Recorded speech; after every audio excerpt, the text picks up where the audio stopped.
estuvimos trabajando entonces sobre la palabra como estructura, y en tanto estructura vimos que la palabra constituye la unidad máxima de la morfología. O sea, la morfología estudia la palabra como su unidad máxima porque estudia cómo se estructura la palabra.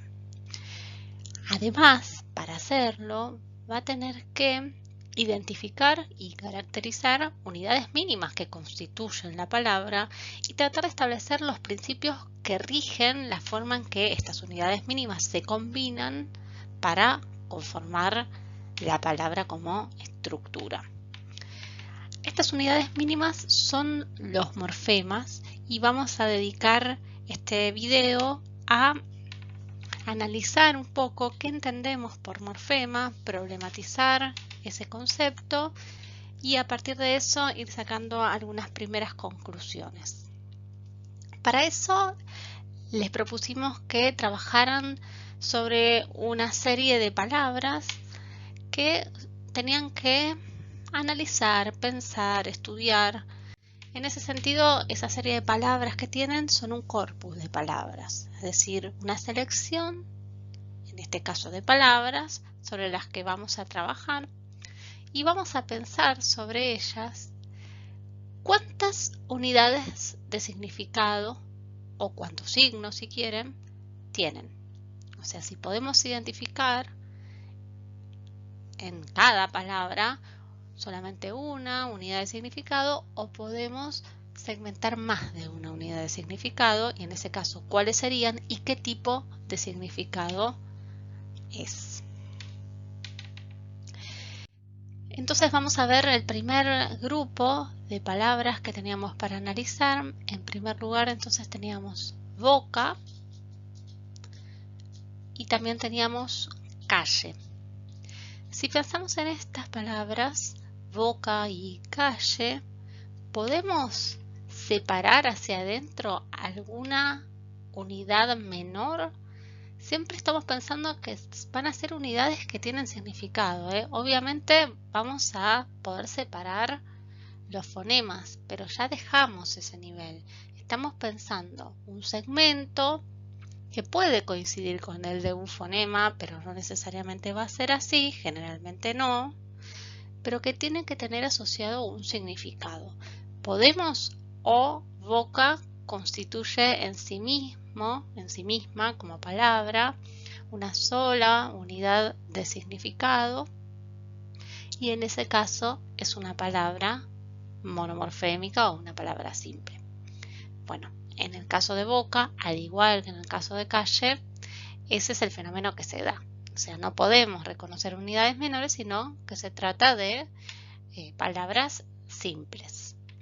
Lo que sí podemos hacer en este caso es combinarlas entre sí para lograr una palabra compuesta. Una raíz más una raíz, en este caso coincide la raíz con la totalidad de la palabra, da por resultado, entonces la combinación de las dos raíces da por resultado una palabra compuesta como es boca-calle. ¿Qué tipo de significado tienen las raíces?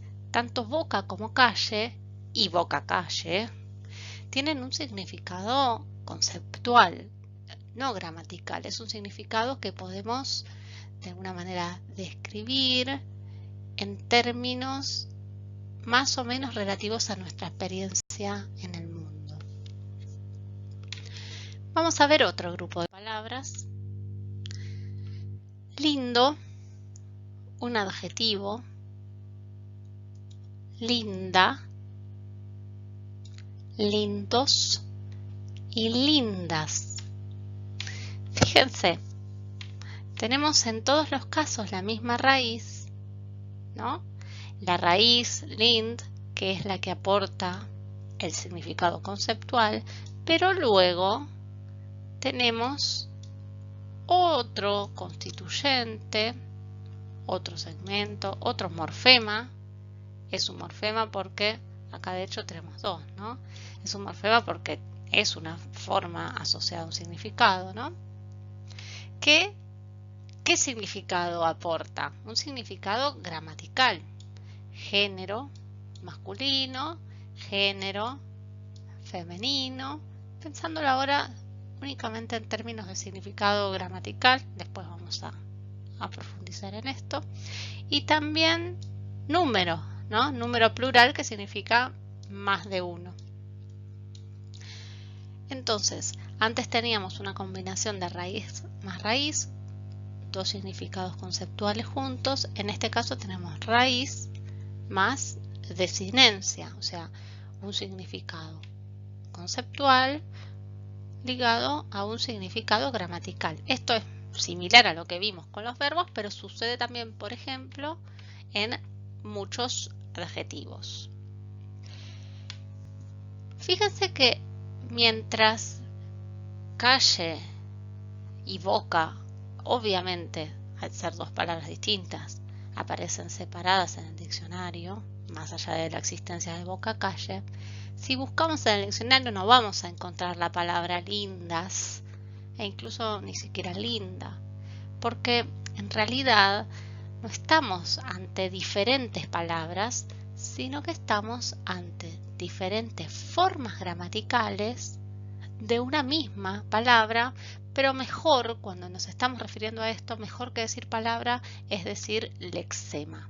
¿Sí? El lexema incluye todas estas diferentes formas gramaticales, estas diferentes desinencias que una palabra puede adoptar. Vamos a otro grupo. Acá quería retomar esta cuestión del género, ¿no? Tenemos alumno y de nuevo tenemos acá un morfema de género. Por eso,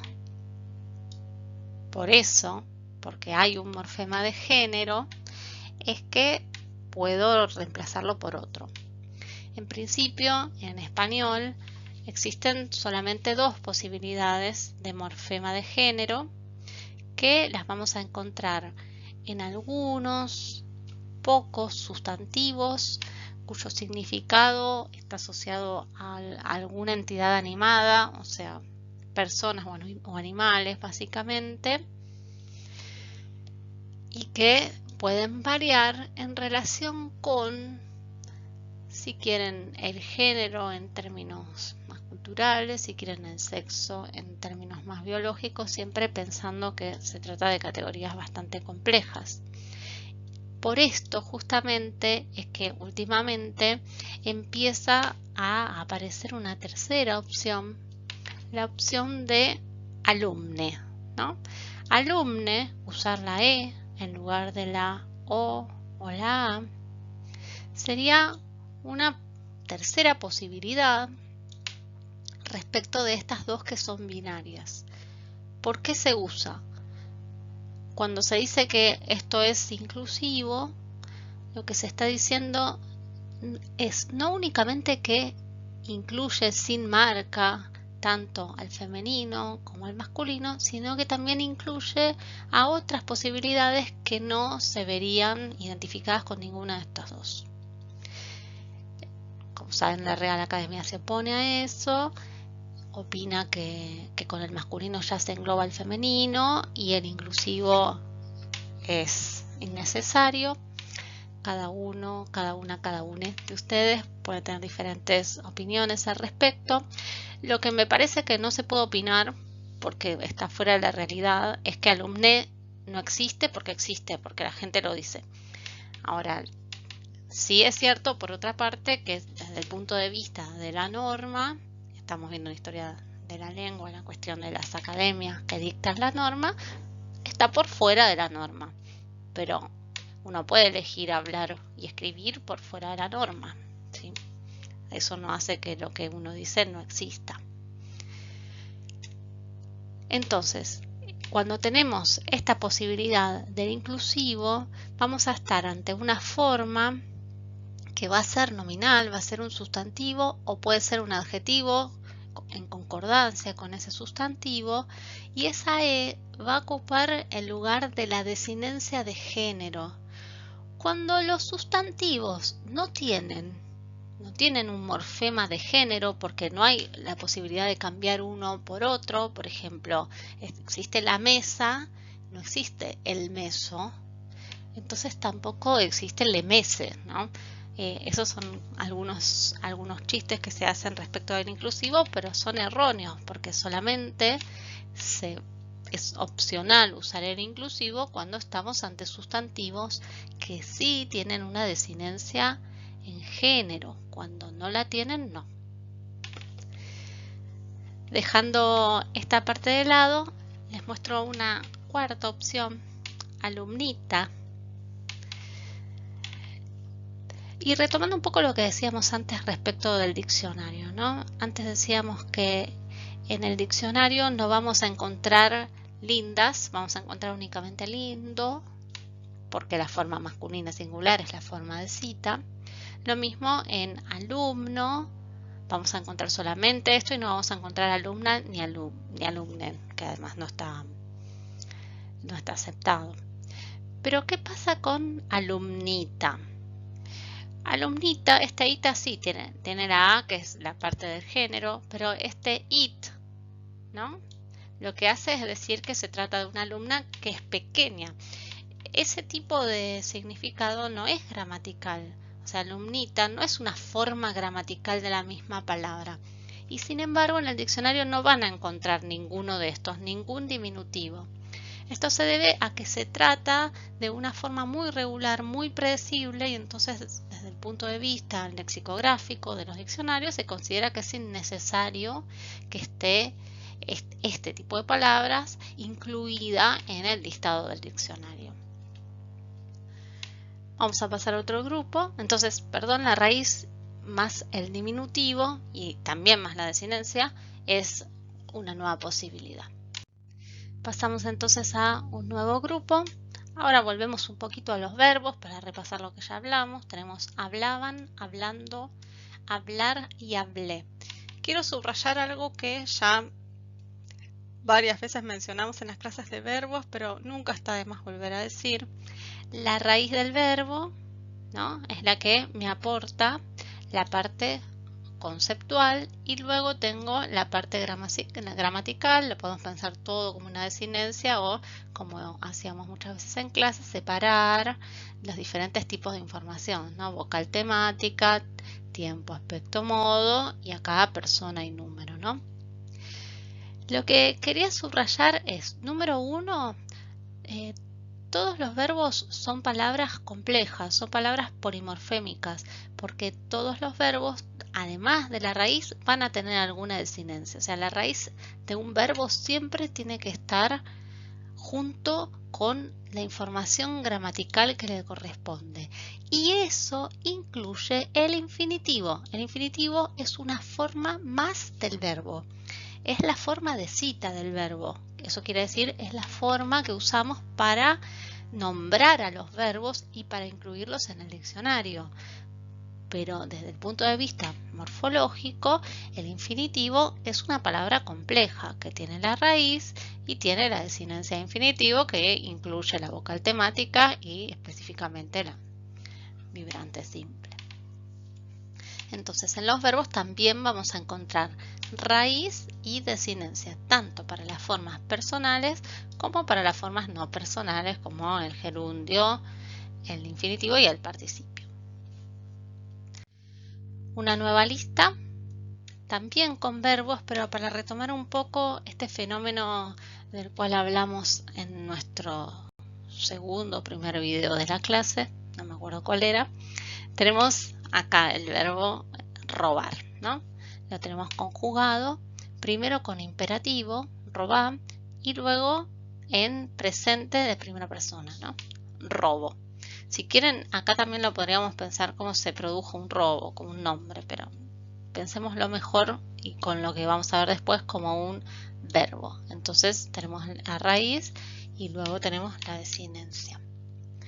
Cuando el verbo se combina con pronombres átonos específicamente que no tienen acento propio, dependiendo de en qué tiempo, aspecto, modo esté ese verbo, vamos a encontrar que esos pronombres, que en este caso son dos, por un lado se y por otro lado lo, pueden ir escritos junto al verbo o pueden ir separados. Fíjense que es exactamente lo mismo, lo único que cambió es el tiempo, el aspecto y el modo, bueno, y la persona, el número de persona del verbo, ¿no? En el primero tenemos robáselo y en el segundo se lo robo. Son los mismos, exactamente los mismos pronombres. Acá veo que no forman parte del verbo. Además, si voy a alguna conjugación, nunca voy a encontrar esto como una forma del verbo, pero cuando el verbo está en imperativo, en infinitivo o en gerundio, los vamos a encontrar escritos junto con el verbo. Si no, van a estar escritos por separado, pero siempre al lado, por eso se los llama clíticos. Entonces podemos tener en algunos casos la raíz más la desinencia más los clíticos. Otro grupo, tenemos dibuja, estamos de nuevo con verbos, ¿no? Ella dibuja bien, por ejemplo, dibuja, dibujaste, diferentes formas gramaticales del mismo verbo, verbo conjugado en diferentes tiempos también, persona, número, dibujamos. ¿Y qué pasa con dibujo? Acá tengo dos posibilidades. Una es que sea un verbo también. Yo dibujo muy mal. Si lo considero un verbo, entonces la O es la desinencia, ¿no? La desinencia de primera persona, del singular, en presente, del indicativo. Pero también, si lo pienso así, me encantó tu dibujo, en ese caso es un sustantivo. Y si es un sustantivo, entonces no tiene desinencia, porque no existe el dibujo y la dibuja. En ese caso lo tengo que pensar como una única forma. Entonces, hay veces que el análisis morfológico depende del contexto. Hago un paréntesis acá. En algunas teorías nosotros no vamos a trabajar con esas teorías, sí, y de todas maneras se distingue una especie de vocal temática en los sustantivos, y ahí, entonces ahí sí separarían, pero no vamos a trabajar en ese marco, así que no lo vamos a separar. Vamos con otro grupo. Vamos a pensar ahora en el significado. Hasta ahora los significados con los que trabajamos eran todos significados gramaticales, ¿no es cierto? Siempre vimos raíces con significado conceptual y lo que englobamos como desinencia, sobre lo cual vamos a trabajar con más especificidad más adelante, pero que en todos los casos aportaban información gramatical. Fíjense qué pasa en este grupo de palabras. Zapato, zapatero, zapatería. Empecemos por ahí. El zapato no puedo separar, ¿no? No puedo separar diferentes significados. Todo esto es una palabra simple, monomorfémica. Zapatero, ya estamos viendo que hay otra forma que influye y modifica el significado, ¿no? El zapatero, ¿qué es? ¿Quién es? Es el que arregla zapatos. O también el que vende zapatos, le dirían zapatero ustedes, yo creo que no. Y después tenemos la zapatería, de nuevo, ¿no? Acá tenemos la misma raíz, pero ería, que me da una información que no es gramatical, ¿no? Es información conceptual, aunque es un poco menos específica que la que me da la raíz. La zapatería es el lugar donde se arregla zapatos, ¿no? Fíjense y contrasten esto que pasa con verdura, verdulero, verdulería. Tenemos los mismos, ¿no? Las mismas formas, pero los significados ¿son los mismos? ¿Son parecidos? Porque el verdulero no es el que arregla verdura, es el que vende verdura únicamente. La verdulería es donde se vende verdura, pero no, lógicamente también donde se arregla verdura. Así que es similar, pero es distinto. Fíjense que es menos preciso que lo que pasa con la raíz. Otra, moneda, monedero, monedería no tenemos, pero caero es bastante diferente a los otros dos, ¿no? El monedero no es el que arregla las monedas, ni el que vende las monedas, sino que es un contenedor de monedas. Así que tenemos acá entonces ciertas formas asociadas a un significado que es conceptual, pero este significado no es entonces tan preciso y puede haber más de un significado que esté asociado con la misma forma. Vamos a ver otro grupo similar. Tenemos macrista. Podemos separar acá, ¿no? Macri, bueno, justo la I va para los dos. Lo podemos separar el nombre propio, apellido en este caso, Macri. Y luego tenemos ista. ¿Qué sería ser macrista? Ser partidario de Macri, ¿no? Ese ista me dice es partidario de. Comparemos con feminista. Feminista puede ser partidario de o seguidor de, y no, porque femin, que significa mujeres en principio, no es una persona ni un partido político, sí es una ideología que ni siquiera podemos decir feminista es partidario de las mujeres específicamente, porque más se brega por la igualdad. Entonces, acá estamos viendo significados, sí, con cierta similitud, pero que no son idénticos. Comparen esto con deportista. El deportista no es ni el partidario, ni el seguidor, ni el que tiene, no sé, simpatía por el deporte, sino sobre todo es quien practica deporte. Entonces, de nuevo, ¿no? Tenemos una misma forma que tiene más de un significado asociado. Pasamos a otra lista. Tenemos pensar, ¿no? Un verbo, su raíz y su desinencia. Y fíjense, pensamiento. Si agregamos este miento, esto que era un verbo es ahora un sustantivo, ¿no? El pensamiento. Y si agregamos pensante, si le agregamos nte, lo que tenemos es un adjetivo. Entonces, los morfemas, que veremos que son los afijos en este caso, pueden modificar la categoría gramatical de las raíces a las cuales se adjuntan. Fíjense, bello. Bello es un adjetivo, ¿no? Su raíz y luego la desinencia masculina.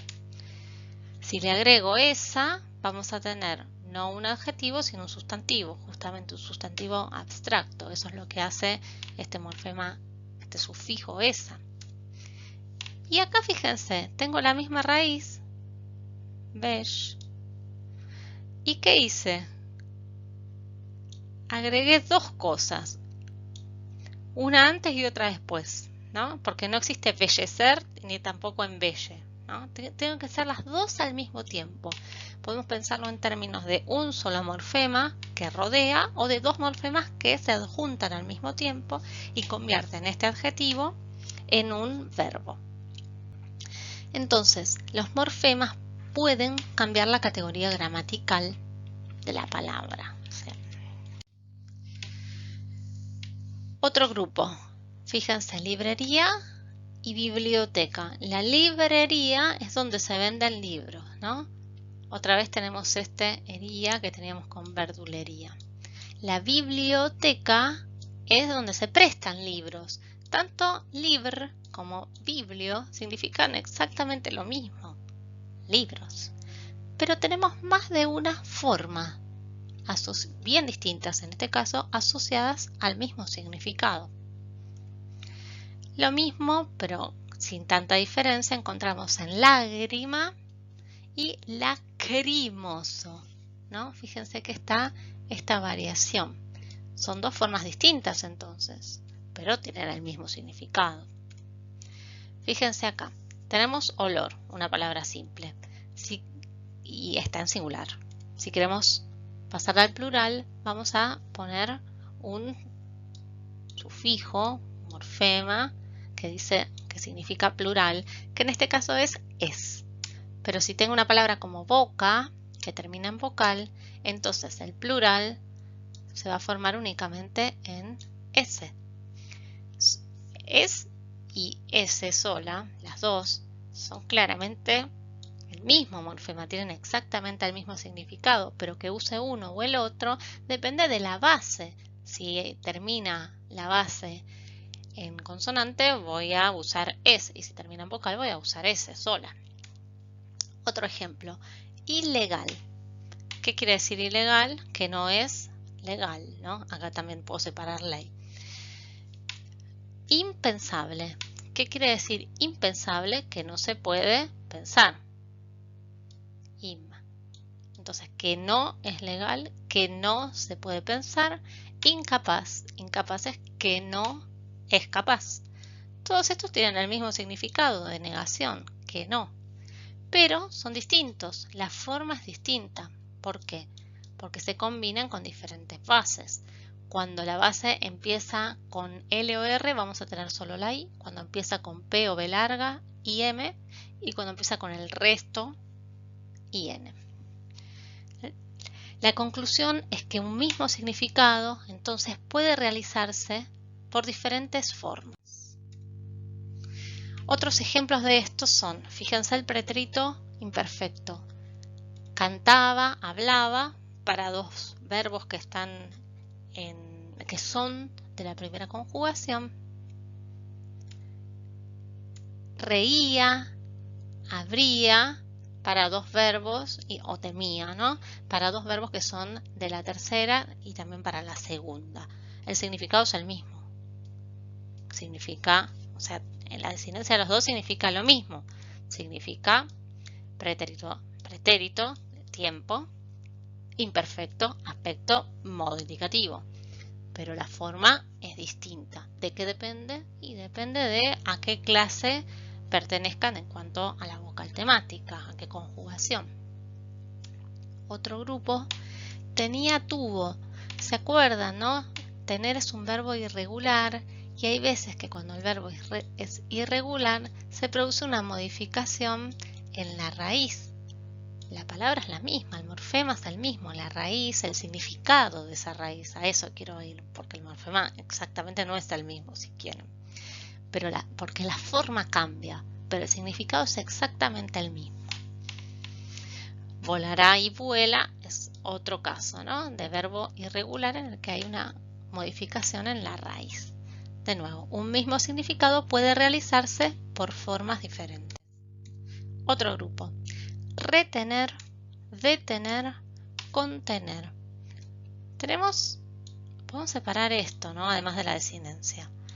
Ahora, si pensamos en el verbo tener, ¿qué significado tiene exactamente este morfema? Porque en general re significa repetir, ¿no es cierto? Reinventar, rehacer, es volver a hacer, pero retener no es volver a tener.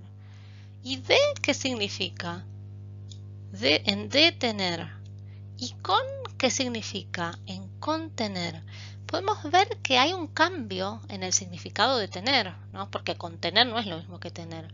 Pero exactamente qué significa, como podíamos hacer con ero o con ista, que nos podíamos aproximar, no lo podemos hacer.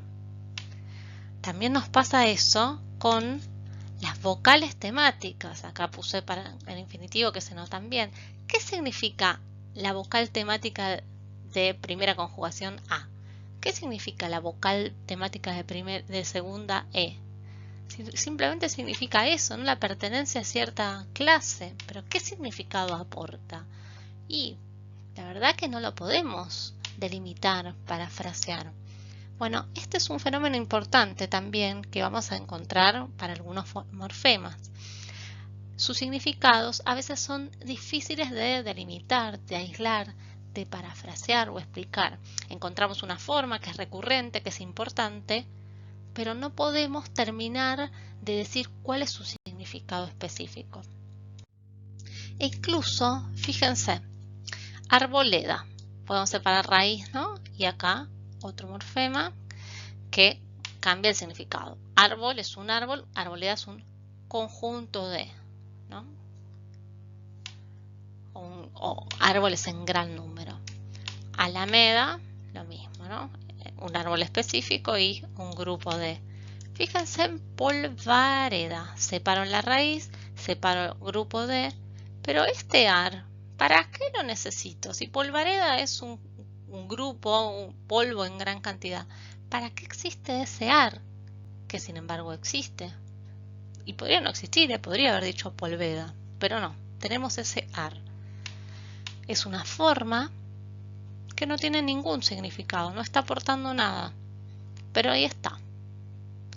Y como está, y como pasan estas otras cosas que estuvimos explicando y viendo en los diferentes ejemplos, es que una definición que podría ser un poco, que puede ser operativa, que puede ser cómoda y que de hecho es la que venimos trabajando, de morfema como signo mínimo, o sea que si entendemos que un morfema es una forma asociada a un significado, una única forma, siempre la misma, asociada siempre con un único significado, esta manera de pensar el concepto de morfema no resulta satisfactoria, porque hay muchas excepciones a este ideal de morfema como signo mínimo. Repito algunas de las que vinimos diciendo antes. Existen, en vez que una forma y un significado, varias formas con un solo significado. A eso se le llama alomorfia. ¿Se acuerdan de los alófonos, que eran diferentes realizaciones de un fonema? Bueno, lo mismo pasa con los morfemas. Tenemos un mismo significado que se puede realizar a partir de diferentes formas. Eso puede depender de varios factores, por ejemplo el fonológico, con qué empieza la base a la que voy a adjuntar ese morfema. Otra excepción es el caso complementario, ¿no?